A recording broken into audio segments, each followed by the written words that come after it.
분명하게 말씀드리지만 이 양자 컴퓨터의 큰 손들은 이미 투자를 하고 있습니다. 탑승어, 이제는 구글 및 IBM 이런 기업들도 이런 합성으로서의 투자를 진행하는 만큼 우리도 저가 매수의 기회를 분명히 노려봐야 된다. 명심하셔야 돼요.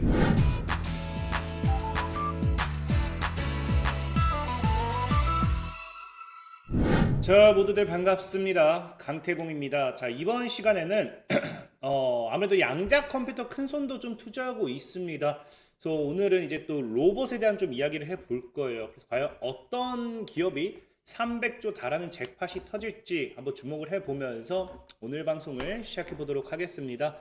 자, 방송 시작하기 전 앞서서 늘 말씀드리는 여러분들의 좋아요, 구독하기, 댓글까지는 너무나 많은 힘이 된다 말씀드리면서 오늘의 방송 시작해 보도록 하겠습니다.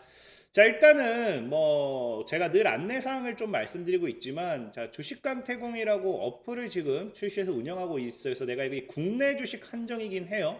그래서 한정이고 내가 단타가 필요하다 하신 분들은 이 단타 참고하시면 좋고, 제가 매일같이 아침에 장 전에 이렇게 종목을 업로드 해드리고 있으니까 무료로 참고하실 수 있을 겁니다. 또 이제 공지사항에 여러분이 들어간다라고 하면은 이제 내일이면 끝이 나죠. 내일이면 끝나는, 자, 이런 식으로 이제 카톡방 관련되어 있는 부분도 업로드되어 있으니까 필요하신 분들은 참고하시라 말씀드리면서 오늘 방송 이어서 시작해 보도록 하겠습니다. 자, 일단 오늘은 양자 컴퓨터가 아닌 이제 다른 섹터를 우리가 슬슬 저가의 매수의 기회가 되었던지 주워봐야겠다라고 이제 생각을 했던 게 뭐냐고 하면요, 제가 다른 종목들을 사실 찾을 시간이 없었어요. 다른 종목들이 아니죠. 다른 댓글들을 일일이 찾기에는 시간이 좀 많이 부족했는데, 그럼에도 이제 찾을 수 있는 몇 개의 댓글은 찾았습니다. 뭐냐고 하면요, 자, 이제 제가 이분들 지금 댓글 남긴 분들을 비난하려고 한 건 아니니까 혹시나 내 댓글이 여기 캡처됐다 하신 분들은 기분 나빠하지 마시고요. 자, 뭘 보여주시냐고 하면은, 보다시피 지금 여기서 시겁한 사람들은요, 당분간 양자 안 쳐다볼 것 같네요. 마이너스 1억의 손절입니다. 너무 무서워서 팔았어요. 어떡해요? 하는 이런 댓글들이 사실 제가 3개만 뽑아서 그렇지 굉장히 많이 달려 있었습니다. 근데 문제는 뭐냐고 하면요, 이 사람들의 심리가 정답이라는 거예요. 왜? 보면 알겠지만 실질적으로 양자 컴퓨터가 지금 현재 이제 과거 한 3000%까지 오르기도 했고요. 이렇게 쭉쭉쭉 올랐다가 하루 만에 몇 퍼센트, 이게 지금 많이 반등을 해서 이거지, 그날 보신 분들 알겠지만 하루 만에 마이너스 50%였어요. 그러니까 1억을 넣으신 분들은요, 하루 만에 5천만 원이 사라졌습니다. 그럼 대다수의 투자자들이 내가 이걸 복수해야지 하고 다시 양자 컴퓨터를 매수하는 게 아니라 이미 1000% 오르고 2000% 오른 자리에서 들어갔다가 내가 반토막 경험했는데 어떻게 또다시 매수를 하겠습니까? 양자 컴퓨터는 지금 이번에 털린 사람들 입장에서는 안 쳐다볼 확률이 굉장히 많다라는 거예요. 그렇기 때문에 사실은 뭐가 된다? 시장에서 이제 양자 컴퓨터가 아니라 다른 쪽으로서의 새로운 수급 전환이 일어날 확률이 크다라고 좀 말씀을 드리고 싶은 거고, 특히나 이제 국내 주식 같은 경우도 여러분들 제가 이제 한국 첨단 소재, 분명히 퀀텀 컴퓨팅이 5,380% 상승했기 때문에 이제 나사의 등장으로서 대장주가 바뀔 수도 있다. 한국 첨단 소재를 보는 게 좋겠다라고 제가 12월 달에 말씀드렸어요. 12월 18일에. 그리고 한국 첨단 소재가 어떻게 되었냐고 하면요, 지금 국내 주식이긴 하지만 거의 10배가 올라갔어요. 그러니까 국내 주식 같은 경우도 지금 보면은 사실상의 10배 이렇게 오르는 종목들이 나왔을 때는 보통 이제 테마가 전환되는 경우가 많다라고 보시는 게 좋아요. 사실 10배 정도까지는 어떻게 쉬워도 이걸 다이렉트로 20배, 30배 올리는 게 어렵기 때문에 보통 이제 국내 주식 같은 경우도 양자 컴퓨터 테마는 이제 좀 사그라들 확률이 높지 않나 좀 생각해 보는 게 좋고, 그러다 보니까 실질적으로 이제 어제 같은 경우 이제 양자 컴퓨터 이제 젠슨왕 발언 이후에 굉장히 나락갔잖아요. 국내 주식도 어떻게 움직였냐 보니까 국내 주식은 이제 젠슨왕 그 발언 이후에 양자 컴퓨터가 아니라 실질적으로 움직였던 상한가였던 종목, 이게 어제자 상한가 종목들이에요. 그래서 대표적인 게 JT라든지 개별적인 이런 동전주 이런 것들 갑자기 이상한 뻘 모멘텀 붙어가지고 상한가한 거 말고, 이런 이 제대로 된 이 종목 중에서 하이제나레멘, 그다음에 JT, ICD 이 3개밖에 없겠죠. 근데 이 3종목을 본다라고 하면은 이 3종목의 공통점이 뭐냐고 하면요, 엔비디아라는 거예요. 그래서 엔비디아와 함께 HBM 반도체 얘기도 나오고요. 엔비디아와 함께 유리기판 이야기도 나오고요. 그다음에 엔비디아와 함께 휴머노이드 이야기도 나오기 시작을 하죠. 그러니까 사실상 이제 어제 상한가 같은 종목 세 가지를 본다라고 하면은 이제 우리나라 국내 주식 입장에서 뭘 바라보고 있느냐? 이제 국내 주식 입장에서 바라보는 시선은 이제 반도체 섹터 이제 엔비디아가 CES에서 이제 그 연설을 했잖아요. 그러니까 CES 이후에 오히려 휴머노이드 쪽이 아닌가? 뭐 이런 이야기를 좀 생각을 해볼 수 있어요. 그래서 제가 과거에도 그래서 한번 얘기를 했었을 겁니다. 그 양자 컴퓨터의 큰 손들의 자금이 조금씩 이동하고 있는데 그 당시가 뭐였냐고 하면요. 자금이 여기로 이동하고 있습니다 하면서 그 당시에 퀀텀과 로보틱스의 만남. 그래서 Q로보틱스라서 Q로보라고 표현을 하죠. Q로보라고 하면서 실질적으로 여기 이 당시에 구글이라든지 그 다음에 이제 IBM 같은 경우도 이 퀀텀과 로보틱스의 만남 이런 부분에 있어서 굉장히 많이 투자를 많이 하고 있다라고 많이 말씀을 드렸어요. 그래서 이 당시에 여러분들에게 소개시켜드렸던 게 UiPath입니다. UiPath. UiPath 같은 경우는 지금 제가 보는 관점에서도 제가 얼굴을 좀 치워드릴게요. 제가 지금 보는 관점에서도 굉장히 저점이라고 생각을 하고 있어요. 다만 UiPath는 이걸 리스크가 존재합니다. 리스크. 당시에도 리스크에 대해 설명을 드렸으니까 이 리스크가 궁금하다 하시는 분들, UiPath가 왜 올라갈까 생각하시는 분들은 뭐 하면 좋다. 이 당시에 이제 7일 전에 올려드린 양자 컴퓨터 자금이 여기로 이동하고 있다라고 하는 이 영상을 참고하시면 도움이 될 겁니다. 오늘은 늘 얘기하지만 오전장에 제가 양자를 올려드린다고 하면은 오후에는 이제 국내 주식 위로 설명할 거기 때문에 어쨌든 뭐 지금 혹시나 해외 주식이구나 하고 들어오셨던 분들은 UiPath를 보면 좋고 오늘은 이제 국내 주식에 대해서 또 이어서 가보도록 하겠습니다. 자, 그래서 어찌됐든지 이런 UiPath와 함께 실질적인 구글이라든지 IBM이라든지 이런 기업들도 이 양자 컴퓨터 로봇의 결합을 이야기하면서 뭘 노리고 있다 했습니까? 바로 Q로봇과 함께 새로운 로봇 시대를 또 노리고 있다라고 말씀을 드렸는데 이게 우리나라 국내에서도 사실 이게 이제 로봇주들이 또 올라갈 가장 큰 이유 중에 하나가 아까 앞서 얘기했다시피 우리나라 국내 주식 상승 모멘텀의 상한가 모멘텀의 종목들은 엔비디아라고 이야기를 했잖아요. 근데 이 엔비디아 같은 경우가 지금 이제 CES 2025에서 가장 강력하게 밀었던 게 바로 뭐였다? 바로 이제 물리적인 AI 시대다라고 하죠. 그러니까 AI 인공지능이 그냥 소프트웨어에서 끝나는 게 아니라 물리적이게 이제 하드웨어 몸체와 만나가지고 로봇이 되었던지 자율주행이 되었던지 무언가를 한다라는 거예요. 근데 제가 예전에도 얘기했지만 자율주행도 따지고 보면 로봇이라고 이야기를 했습니다. 그래서 테슬라가 우리는 뭐 휴머노이드를 만들 수 있다라고 지금 당장도 만들 수 있고 기술이 된다라고 했던 게 사실 네 발로 걸어다니면 자율주행 로봇이고요. 두 발로 걸어다니면 그 휴머노이드 로봇이 된다고 분명히 말씀을 드렸어요. 그래서 사실은 이게 똑같은 부분이라 보는 게 좋고 어쨌든 그래서 사실 젠슨왕 같은 경우도 CES 2025에서 강하게 밀었던 건 뭐다? 휴머노이드 로봇 관련되어 있는 반사행 모멘텀이었다라고 좀 생각하시면 좋습니다. 자, 그러다 보니까 실질적인 과거에도 이제 젠슨왕이 발언했던 게 뭐다? 이게 이제 2024년도죠. 인간형 로봇, 휴머노이드가 2년, 3년 내로는 무조건적으로 발전하고 올 것이다. 뭐 이런 이야기가 있죠. 사실 뭐 우스갯소리로 얘기하면은 여기다가 이제 구글이라든지 뭐 아이온큐가 와가지고 휴머노이드 시대 2, 30년 더 남았다라고 좀 참 재밌을 건데 그러지는 않을 것 같고 어쨌든 중요한 거는 엔비디아도 이제 밀고 있는 게 내년부터는 본격적인 휴머노이드에 대한 로봇이 나올 거다라고 이야기를 하죠. 그리고 여러분들이 알다시피 테슬라 같은 경우도 이미 옵티머스에 대한 부분이 빠르면 올해 공개될 거다라는 이야기를 했기 때문에 뭐 공개가 아니라도 분명히 보여줄 거예요. 출시를 안 할 뿐이지 또 얼마나 발전됐는지 과거에도 옵티머스를 꾸준하게 이렇게 발전한 것을 보여줬기 때문에 이번에도 뭐 발전하는 모습 보여주지 않을까 좀 생각을 해보고 있습니다. 그래서 최근에 이제 여러분들 알다시피 삼성전자가 레인보우 로보틱스의 지분까지 가지고 가면서 시장에선 이미 이제 무슨 얘기가 나오고 있냐? 25년도에는 무조건 로봇이다. 로봇이 아니면 수익을 볼 게 없다라는 겁니다. 이제는 로봇 시대가 개막하기 때문에 우리가 봐야 되는 건 첫 번째도 로봇이요, 두 번째도 로봇이요, 세 번째도 로봇이요. 그냥 무조건 로봇만 봐야 된다라는 게 시장에 나오는 추세예요. 그럼 여기 사실 우리는 엔비디아라든지 이런 테슬라가 사실은 시장 규모가 더 클 수밖에 없습니다. 그럼 여기 관련되는 반사이익의 로봇들을 보는 게 좋겠지만 이게 제가 외국 시장이다. 지금 이제 해외 시장, 미국 시장을 얘기하는 거라고 하면은 다른 기업을 좀 설명드릴 거예요. 근데 오후에 지금 진행하는 이 방송 자체는 국내 주식을 위한 방송입니다. 국내에서 어떤 걸 살 것이냐 봤을 때는 엔비디아도 아니고 테슬라도 아니고 삼성전자를 봐야 돼요. 왜? 우리나라는 여러분 사실상 보면 알겠지만 삼성이니까 뭐 제품에 대한 국산화 뭐 이런 이야기를 하면서 우리나라 걸 쓰는 거지 엔비디아라든지 테슬라 입장에서 우리나라 걸 굳이 써야 될 이유가 없습니다. 그러다 보니까 어떻게 보면요. 엔비디아나 테슬라 같은 경우는 뭐 어떤 계약 공시라든지 뭐가 나왔을 때 해외 기업이 제일 많이 나와요. 그럼 어차피 우리는 우리나라 기업을 살 거라고 하면은 뭘 사는 게 맞다? 삼성전자발 모멘텀의 주식을 사는 게 맞다라는 거예요.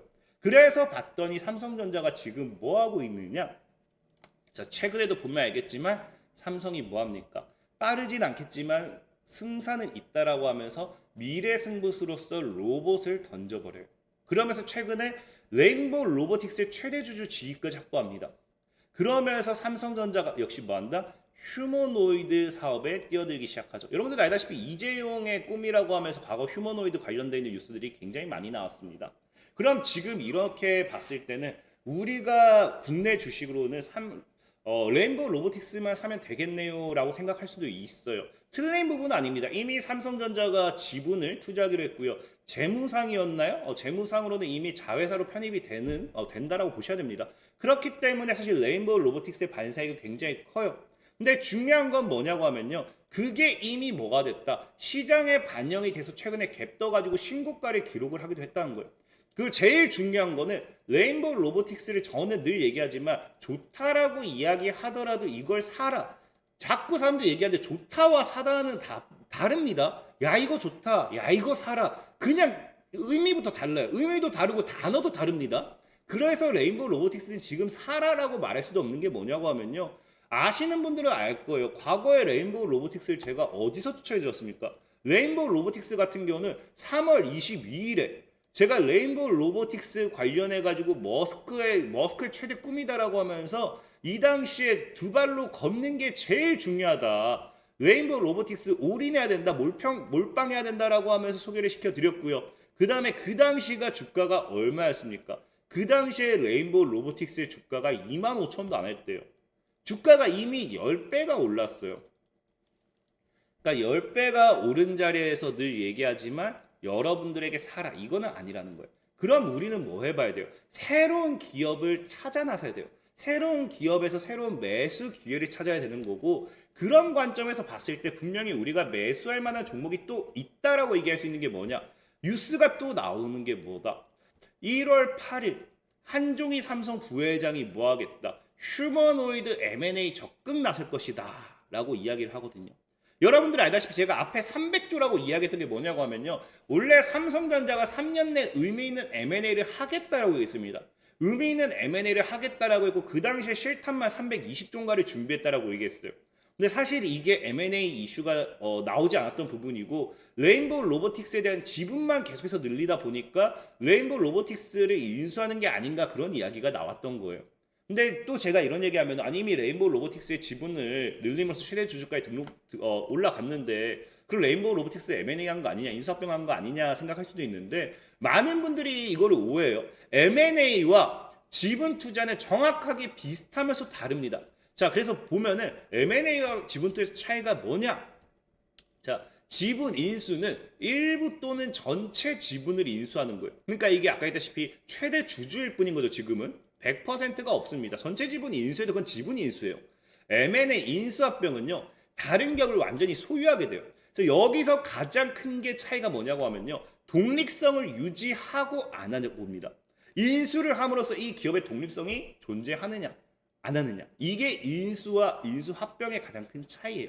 그래서 법인 상태도 이제 유지가 되고요. 변경이 되고 이런 것들이 사실 큰 차이가 있는 거기 때문에 여기서 지금 지분 인수, 지분 투자가 아닌 인수 합병 M&A를 하겠다라는 건 새로운 기업에 대한 M&A를 할 확률이 굉장히 높죠. 그러면은 과연 어떤 기업으로서 M&A를 할 거냐 본다라고 하면은 일단 저는 이 하드웨어 쪽은 아니다라고 볼 수 있는 게 레인보우 로보틱스의 기업에 지분을 투자했잖아요. 그럼 실질적인 레인보우 로보틱스가 거의 다 하고 있습니다. 보면 알겠지만 협동 로봇을 통해 가지고 여러분들 좋아하는 뭐 구동기, 감속기 뭐 이런 로봇 관련되는 부분 생산 관련된 거 거의 다 한다 보면 좋아요. 그러니까 협동 로봇으로서 웬만한 이 로봇 관련되는 사업 분야는 다 진행한다 보면 좋고요. 그 다음에 이제 뭐 초정밀 이거는 뭐 그 관측하는 거에서 크게 뭐 의미 없긴 하지만 어쨌든 뭐 그런 이 로봇 관련되는 부품 하나하나 구동기, 감속기 이런 것들 기본적인 부품 하나하나가 또 기술력이 있기 때문에 어느 정도 참고하시라 올려둔 거고, 그 다음에 휴머노이드 관련해서도 기술을 가지고 있습니다. 그리고 이제 마지막으로 이제 그 사족 보행으로서도 이제 기술을 가지고 있어요. 그렇기 때문에 사실 레인보우 로보틱스의 지분을 이미 많이 확보한 이 상황에서는 굳이 하드웨어 쪽으로서의 기술 투자는 해야 될 이유가 없다라고 저는 생각을 해요. 그럼 과연 어디로 기술 투자를 해야 될까 봤을 때 삼성전자의 최근 이런 발언을 확인하면 뭐가 나오느냐? 삼성전자가 자사의 소프트웨어와 레인보우 로보틱스의 로봇 기술의 협력을 합쳐가지고 시너지 효과를 낼 것이다. 그렇게 해가지고 휴머노이드 로봇을 만들 것이다 라고 이야기했어요. 그래서 레인보우 로보틱스의 하드웨어 기술력이 삼성전자 입장에서 뭐 구미가 담겼기 때문에 아무래도 지분 인수할 거다. 그래서 뭐 이런 걸 통해 가지고 앞으로 협동 로봇이나 휴머노이드 로봇을 만들 거다. 뭐 이런 이야기를 합니다. 근데 저는 여기서 딱 느낀 게 뭐냐? 그럼 제가 봤을 때 굳이 하드웨어 기술이 훌륭하게 받쳐주는 이 하드웨어적인 기업은 굳이 지분 투자를 하거나 인수합병할 이유는 없지 않을까? 왜? 기술력이 있으니까. 그럼 여기서 우리가 봐야 되는 건 오히려 소프트웨어지 않을까? 많은 분들이 그렇게 생각할 수 있어요. 지금도 삼성전자 얘기한 게 자사의 소프트웨어 기술이다라고 얘기했는데 여러분들이 오해하면 안 됩니다. 삼성전자가 소프트웨어에 아무리 기술을 가지고 있다 하더라도 삼성전자는 애초에 반도체로 더 뛰어난 회사예요. AI 소프트웨어 기술을 삼성전자를 뛰어넘을 수 있는 기술이 월등하게 많다는 겁니다. 그렇기 때문에 삼성전자 입장에서는 오히려 소프트웨어, AI 이런 쪽으로서의 기업을 인수함으로써 내가 가지지 못했던 그런 부분을 더 강화시키고 그걸 이제 레인보우 로보틱스와의 이런 시너지 효과를 통해서 완벽한 휴머노이드 로봇을 만들어낼 수도 있다라고 생각을 해봐요. 그래서 저는 사실 오늘 여러분들에게 소개시켜드리고 싶은 종목은 소프트웨어로는 독점적인 기업이 딱 하나밖에 없어요. 그 기업이 뭐냐고 하면요, 바로 클로봇이라는 기업이에요. 그래서 보다시피 로봇 서비스 컨설팅의 소프트웨어 기술 및 맞춤형 하드웨어 디자인까지 해서 지능형 로봇에서 뭐 쭉쭉쭉 하는데 사실 여러분들이 로봇을 찾아보면요, 대다수의 로봇들이 소프트웨어와 하드웨어를 좀 같이 병행합니다. 근데 그럼에도 소프트웨어의 비중이 더 큰 기업은 이 클로봇밖에 없어요. 근데 클로봇 역시도 지금 여러분들에게 매수천을 드리기에는 이미 많이 올라왔습니다. 거의 2배 정도 올라왔어요. 저는 여러분들이 아래로 좀 매수했으면 좋겠어요. 이것도 얘기하면은 강태공 전문가 샀는데 갭 물렸어요 하는 분들 또 분명히 있습니다. 여기 나오죠. 갭이 벌어졌어요. 갭. 늘 얘기하는 갭을 메꾸고 가야 된다 생각해요. 그래서 저는 클로봇이라는 종목은 저는 9,500원 아래에서 분할매 포지션 잡는 게 좋다 생각해요. 7,000원에서 한 9,500원 이 사이에서 여러분들이 분할매 포지션을 잡았을 때 이렇게 저항 물량 막고 하고 물량 소화해주고 신고가 패턴 가면 굉장히 이쁘지 않을까? 이걸 참고하셔야 됩니다. 분명히 뒤에 또 나 물렸는데 어떻게 할 거야 하는 상품이 나올 것 같아요. 그래서 그거 조심하시고, 그리고 저는 이거 개인적으로는 차트만 봤을 때 오르지 않아도 괜찮은, 그러니까 오르지 않아도 괜찮은 게 아니라 아직 안 올랐기 때문에 오히려 저는 이런 부분의 기업도 괜찮다 보는 게 뭐냐고 하면요, 바로 이제 엔젤 로보틱스라는 기업이에요. 얘 같은 경우는 뭐 서비스 로봇보다는 이제 웨어러블 로봇에 좀 독보적이에요. 웨어러블. 다만 이 엔젤 로보틱스 같은 경우 제가 아까 앞서 얘기했지만 보통 소프트웨어, 하드웨어 기업들이 같이 한다 했죠. 그래서 이제 엔젤 로보틱스 같은 경우는 소프트웨어도 같이 하고 있어요. 지능형 로봇 쭉쭉쭉 많이 하고 있죠. 근데 여기 보면은 웨어러블, 의지 보조기, 하체 웨어러블 이런 게 좀 더 많아요. 근데 이게 왜 중요하냐고 하면은 삼성전자가 예전부터 얘기했던 게 의료용 로봇, 웨어러블 로봇, 헬스케어 로봇에 대한 투자를 많이 했기 때문에 오히려 이런 엔젤 로보틱스 같은 애들이 반사이익을 받을 수도 있다라고 좀 봅니다. 그래서 차트적으로 봤을 때도 굉장히 바닥이죠. 그래서 저는 얘 같은 경우는 지금부터 아래로 분할매도 된다 생각해요. 다만 이렇게 열어놓고 박스권. 그래서 이런 종목들도 있다라는 걸 참고하시고 매매를 하시면 충분히 많은 도움이 되지 않을까 좀 생각해 보면서 오늘의 방송 마무리하도록 하겠습니다. 자, 지금까지 강태공 전문가였고요. 여러분들의 좋아요, 구독하기, 댓글까지는 너무나 많은 힘이 된다 말씀드리면서 자, 모두들 안녕.